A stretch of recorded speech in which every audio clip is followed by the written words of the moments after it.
The last presenter in this session is Naomi Zakimi, and I'm thrilled to have a graduate student in the session as well, and it's great to have you with us, Naomi. So her research is on right-wing extremism online. Are we part of the problem? Naomi is a master's student in the School of Criminology and a research assistant in SFU's International Cybercrime Research Center. And her research interest is primarily focused on understanding the way that online platforms facilitate radicalization and extremist conversations.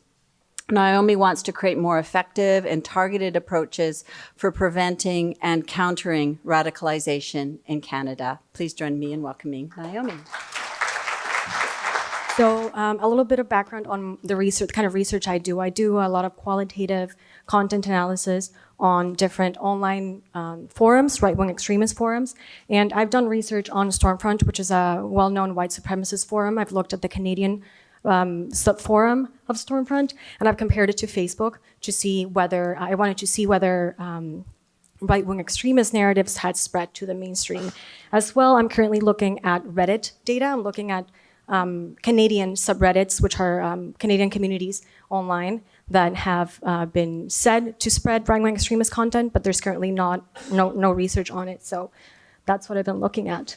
And today I want to talk to you a little bit about what I saw in terms of disagreements in these forums. So it really troubled me that when I found people who actually were willing to oppose a lot of the racist and just hateful comments online, what they were doing were just they were just insulting each other. They were resorting to personal attacks, and there was no actual conversation. So no side of it was actually, I mean, both the side that was fighting the extremists was not good either. They were not doing anything constructive. And it's even worse on Reddit. Reddit actually has a voting system that allows people to downvote, so comments can be voted into the negatives. And negative comments are usually put at the bottom of the threads, and a lot of times they're hidden. So that contributes to creating an echo chamber on Reddit where people are not exposed to any information that they disagree with.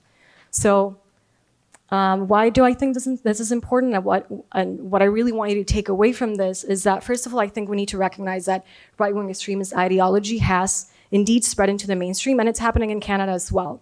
And what this means is, and a lot of research recently has shown, is that right-wing extremists are moving away from their more traditional, stereotypical, angry image of a white supremacist, and they're making the ideology a lot more palatable and a lot more acceptable to people who are on the fringes and to people who are in the mainstream, really. And it sounds almost rational and almost scientific in a lot of the narratives that they use. As well, I think it's important to highlight that Canadian social media and forums deserve a lot of academic attention as well. And I understand that a lot of the attention has been placed on the US and on Middle Eastern online forums, and rightly so. But I think the recent shooting in New Zealand proves that a lot of this ideology can spread online all over the world, regardless of where you are. And I think that my research and a lot of the current research on right-wing extremism in Canada has proven that we need to be paying more attention to this.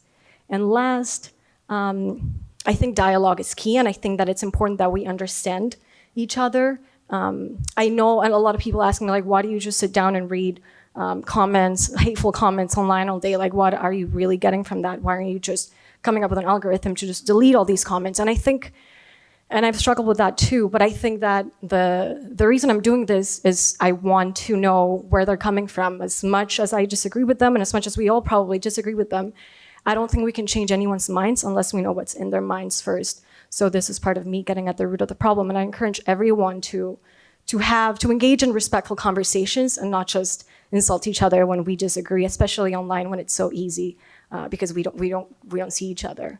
So yeah, thank you.